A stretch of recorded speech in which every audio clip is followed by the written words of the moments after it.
Coach, what makes Brock Bowers sort of stand out? What's made him so good this year, I guess?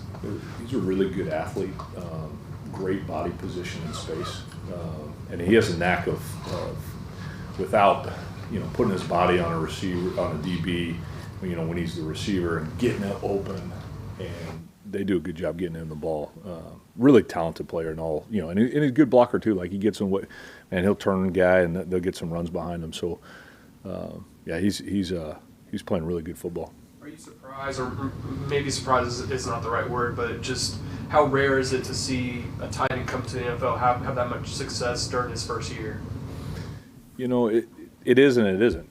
The game, it's a lot more passing today than it's been in the past, and particularly in the last 10 years. So for them to bring him in and target him as many targets as he has, and the success that they had, you can keep throwing him the ball. So it makes a lot of sense.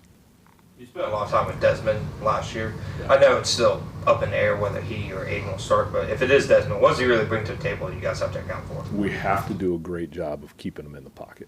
Like, we have to keep him in, because once he gets out and he starts creating, then that's when the plays happen. We've got to make him stay in there, go through his progression in the coverage, change the coverages up on him, show him one thing and do something else. But the biggest thing, keep him in the pocket is huge. Gene?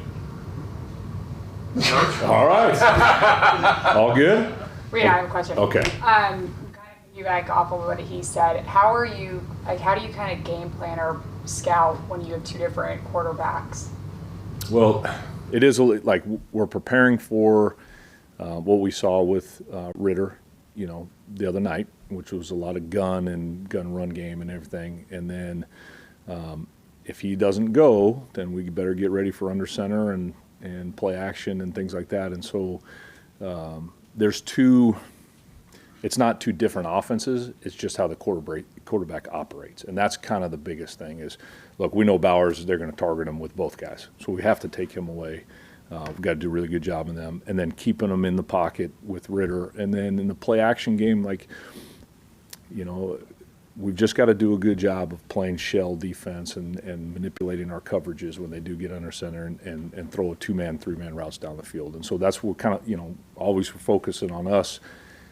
We'll have some different calls if the different quarterbacks get in the game. That's where we'll manage it. And not just, the guys will know, the players will know, but we'll have not two different game plans, but just some different calls that we'll make when each guy's in the game.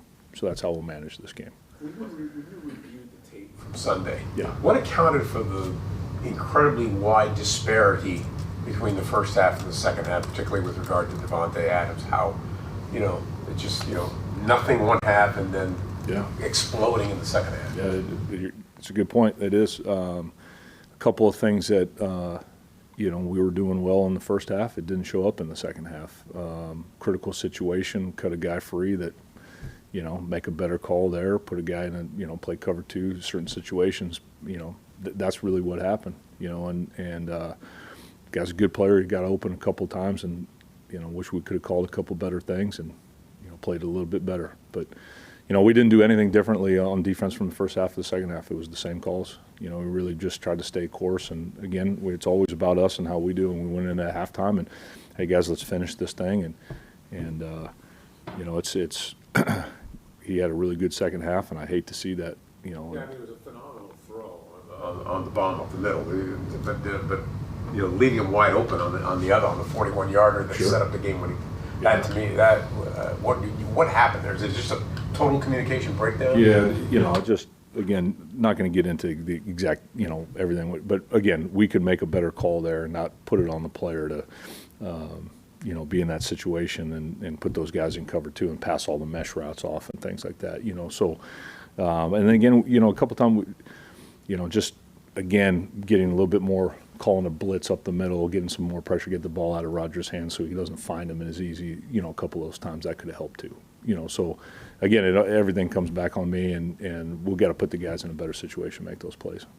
Lester got a lot of burn on Sunday. He did. I know you guys do the rotation, but was that a change that you guys are making or what was that reason? No, he's when you look at his body of work all over the season, he's played pretty well. So it's not, it's not one thing that one guy's doing better than the other thing. It's you know, he was in the game and the first half the way it was, and you know, we was playing pretty good, so we just kept him out there and kept him going. You know, and that's really what it is.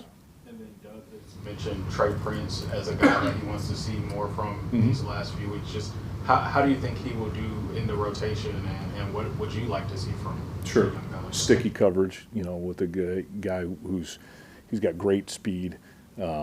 He plays good technique and fundamentals. It's just getting him some reps and getting him out there and just playing, getting in the flow of the game, playing football. And just really what we want to see is him just doing his job. Like, Trey, just get out there, just do your job the best of your ability, and let it all happen. So, Do you okay. expect Ronald Darby to play again Yeah. this season? Yeah, we expect it, for sure.